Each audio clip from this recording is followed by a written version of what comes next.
Chapter 19. Attacked by the Fighting Trees. The next morning, Dorothy kissed the pretty green girl goodbye, and they all shook hands with the soldier with the green whiskers, who had walked with them as far as the gate. When the guardian of the gate saw them again, he wondered greatly that they could leave the beautiful city to get into new trouble. But he at once unlocked their spectacles, which he put back into the green box, and gave them many good wishes to carry with them. "You are now our ruler," he said to the Scarecrow, "so you must come back to us as soon as possible." "I certainly shall if I am able," said the Scarecrow, "but I must help Dorothy to get home first." As Dorothy bade the good-natured guardian a last farewell, she said, "I have been very kindly treated in your lovely city, and everyone has been good to me. I cannot tell you how grateful I am." "Don't try, my dear," he answered. "We should like to keep you with us. But if it is your wish to return to Kansas, I hope you will find a way." He then opened the gates of the outer wall, and they walked forth and started upon their journey. The sun shone brightly as our friends turned their faces toward the land of the South. They were all in the best of spirits, and laughed and chatted together. Dorothy was once more filled with the hope of getting home, and the Scarecrow and the Tin Woodman were glad to be of use to her. As for the lion, he sniffed the fresh air with delight and whisked his tail from side to side in pure joy at being in the country again. Toto ran around them and chased the moths and butterflies, barking merrily all the time. "City life does not agree with me at all," remarked the lion as they walked along at a brisk pace. "I have lost much flesh since I lived there, and now I am anxious to show the other beasts how courageous I have grown." They now turned and took a last look at the Emerald City.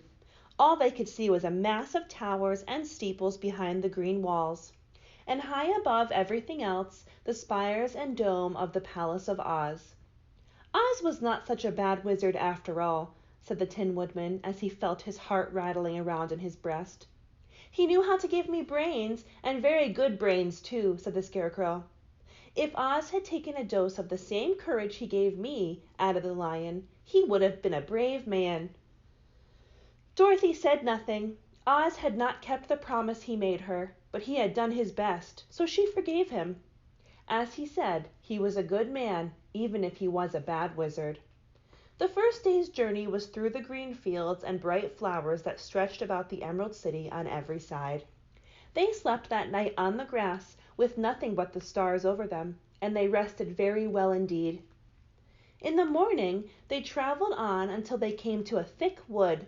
There was no way of going around it, for it seemed to extend to the right and left as far as they could see, and besides, they did not dare change the direction of their journey for fear of getting lost. So they looked for the place where it would be the easiest to get into the forest. The Scarecrow, who was in the lead, finally discovered a big tree with such wide-spreading branches that there was room for the party to pass underneath. So he walked forward to the tree, but just as he came under the first branches, they bent down and twined around him, and the next minute he was raised from the ground and flung headlong among his fellow travelers. This did not hurt the Scarecrow, but it surprised him, and he looked rather dizzy when Dorothy picked him up. "Here is another space between the trees," called the lion. "Let me try it first," said the Scarecrow, "for it doesn't hurt me to get thrown about." He walked up to another tree as he spoke, but its branches immediately seized him and tossed him back again. "This is strange," exclaimed Dorothy. "What shall we do?" "The trees seem to have made up their minds to fight us and stop our journey," remarked the lion. "I believe I will try it myself," said the woodman, and shouldering his axe, he marched up to the first tree that had handled the Scarecrow so roughly. When a big branch bent down to seize him, the woodman chopped at it fiercely, and he cut it in two. At once the tree began shaking all its branches as if in pain, and the Tin Woodman passed safely under it. "Come on," he shouted to the others. "Be quick!" They all ran forward and passed under the tree without injury, except Toto, who was caught by a small branch and shaken until he howled. But the woodman promptly chopped off the branch and set the little dog free.